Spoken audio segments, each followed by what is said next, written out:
Well, I want to bring you some interesting perspective as well from Ray Dalio. Yahoo Finance's Julie LaRoche spoke to him about how capitalism should change in America. Yeah, the piece you're referring to, which is available on LinkedIn if anybody wants it, is why and how capitalism needs to be reformed. It's kind of simple. What are your goals? And is the system achieving the goals?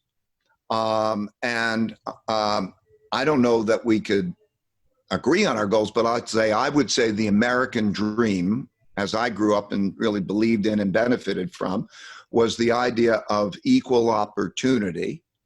And in doing that, you would draw upon the greatest percentage of the population so that you would find out where the talents lie everywhere.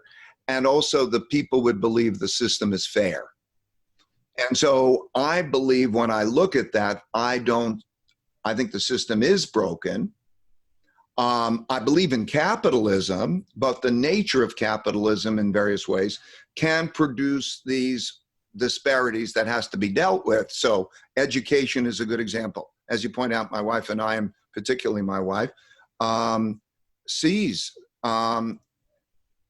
kids can't have the most basic educational needs pervasively. Okay, let me give you the picture in Connecticut.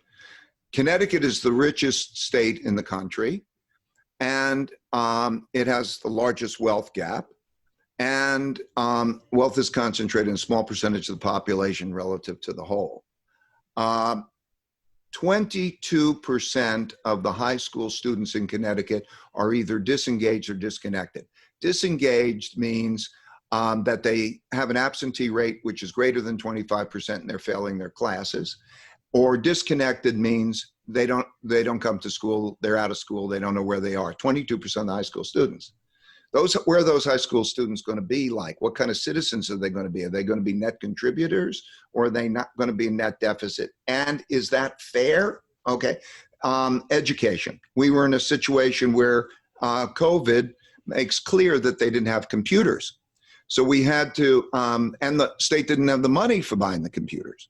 So we had to buy 60,000 computers for kids who didn't have computers, and they don't have connectivity, okay? But there's poverty, there's food as an issue in that kind of environment. So it's not an environment of equal opportunity. Now, why does that exist? And there are not bad people who are producing it, but the profit system is not good enough to be able to allocate resources that way.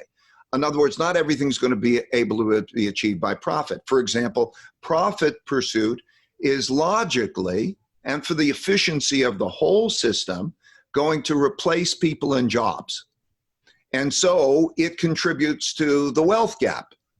It's smart for a company to have a technology that's going to replace people in jobs, but you get to a smaller and smaller percentage of the population that makes that technology and benefits it, and it produces that wider wealth gap. So that wider wealth gap also is an unjust system. What I found is that the top 40%, because I broke it into quintiles, top 20, each 20, and top 40% of the population on average spends 5 times as much money on their children's education than those in the bottom 60%. In other words, the majority of people has this, the elites spending 5 times as much money on their kids' education. The elites and the people below want to take good care of their kids. They're not doing a bad thing, but that perpetuates an opportunity gap. So those structural reasons, not any bad guys, but those structural reasons are leading to a result that I don't think, that is either fair or that we want, because we're not tapping that talent. And it could lead to a civil war or, some kind of revolution of sorts. So it has to be dealt with. And you have to wonder, too, how the states are faring through the pandemic, too, when you're thinking about just the public education system and funding those things. How do you think that kind of exacerbates the problem? And what should be done? Do we need more government to step in here? Do we need the private sector to step up? Do we need more philanthropists to adopt the local public schools? What do you think needs to change? Before I get to the what I think to change, I want to build on your point of what is. And what is in a lot of places, and it's ironic, in the richest states, they have the most debt and they have the largest wealth gaps. So this is true not only in Connecticut, New York, New Jersey, Illinois, and a number of places. And that produces a dynamic that has been, everybody sees it's true over time. You can't raise taxes because people will leave and too much a burden.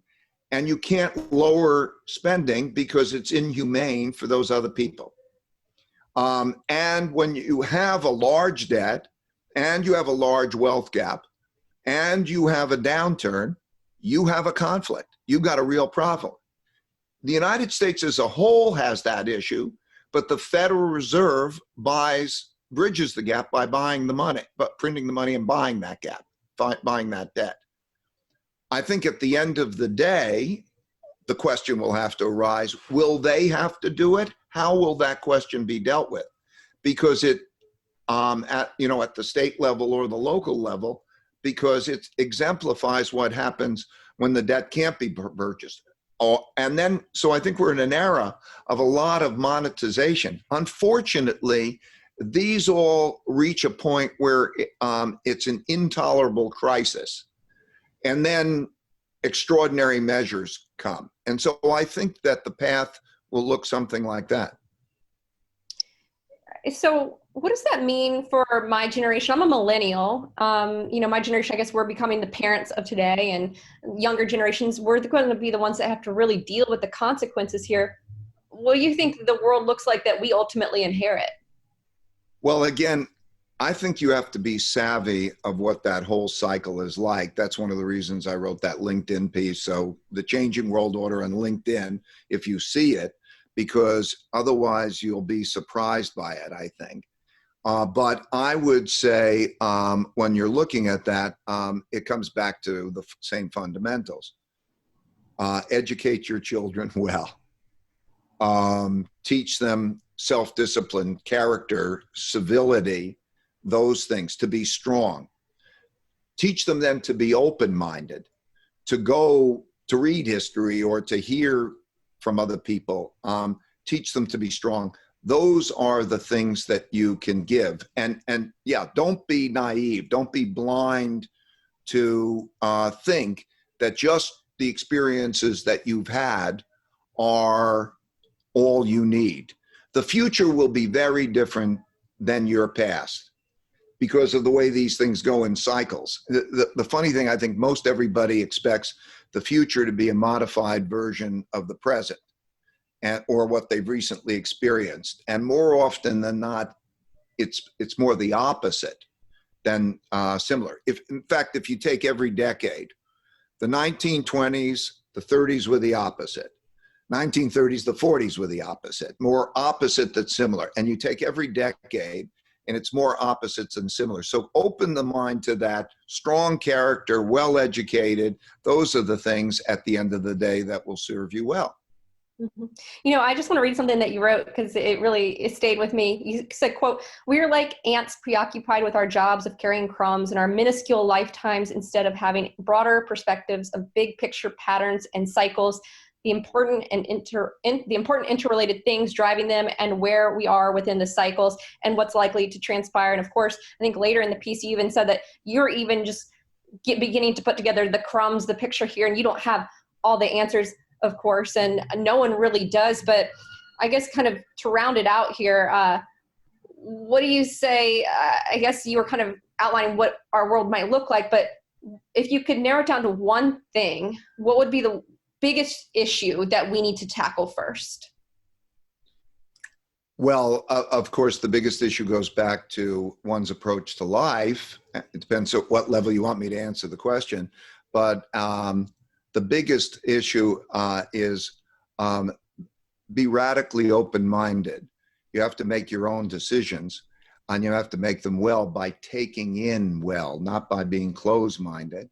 And having the character to do it, and then going back and understanding histories and how the patterns of histories, and then take in from the people around you, the smartest people you know, the information and triangulate with them well to make that decision. That is, I would say, the overarching at any time, the most important things anybody could do. As for now, I would say to realize that these changes, take a global view, make comparisons of countries, put things in perspective. And then if I narrow down to investing, so I'm getting more specific in answering your question, it would be first to realize that cash is not a safe investment. It's a very risky investment, and know how to diversify well. And when I mean diversify well, I mean diversify globally, in countries, in markets, and in currencies.